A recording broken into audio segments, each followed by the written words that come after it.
like 45 minutes screwing around. And Carla, Mia, Julie would be like out doing all these interviews, and then they finally get in the bus and be like, oh, we're back.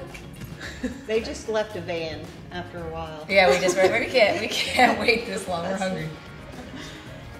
Locker room, bus rides, hotel, card games. We were just having fun and being loose and having a good time. It was a big family. I think it was great because obviously we were very serious about what we did, but we didn't take ourselves too seriously. And you know, we understood it was just a game, but obviously at those big tournaments, it's a big deal. Carla was really good at that. You were. You were. Like, she just always knew, even just listening, I'm like, oh gosh, I could play right now.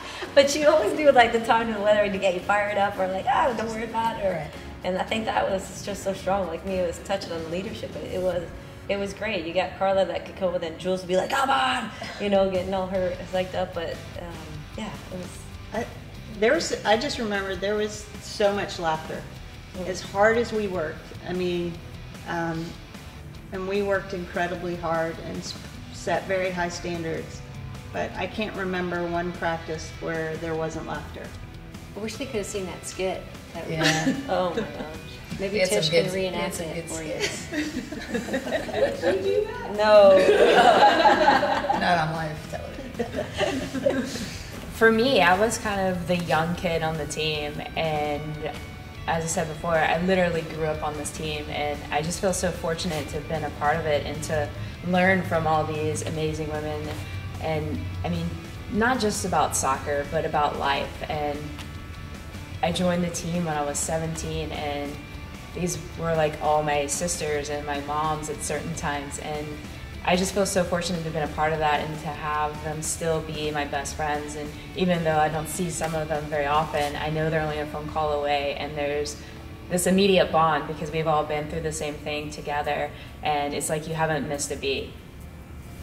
I think also another thing that made that team so special was our leadership. I mean, starting with Tony and the staff he put together, and then you had Carla and Julie as our captains. And I think one was the personnel that was chosen because there was an emphasis on making sure that everyone understood their role and was committed.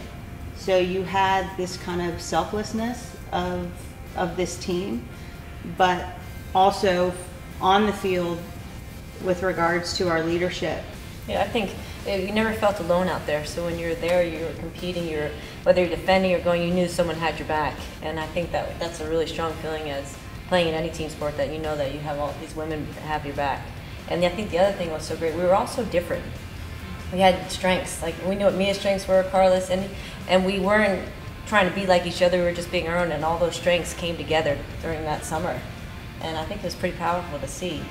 You felt important whether you were number one on the team or, you know, the person who wasn't getting in any of the games. These guys did a great job of making sure that you knew that you were important and invested, and I mean, everybody was treated equally, and so I felt like I was just as important as anybody else because of these guys and the way they treated, you know, the people who were the reserves, I guess you call it. And so we were ready. I mean, just coming into that stadium, if you weren't even like you wanted to play, whether you were in the stands or wherever you were ready to come in for this team. But I think that's what made our team so great, is no one didn't think they were good enough. You know, they weren't happy with where they were. They wanted to continue to get better and better, and that's what made our team so great. Is, you know, we weren't satisfied with how we were as players, and we were constantly striving to, you know, to get that extra edge. And so when you finally hear that you have made the roster, it's like, oh, thank God. You know, now let's work really hard and win this thing.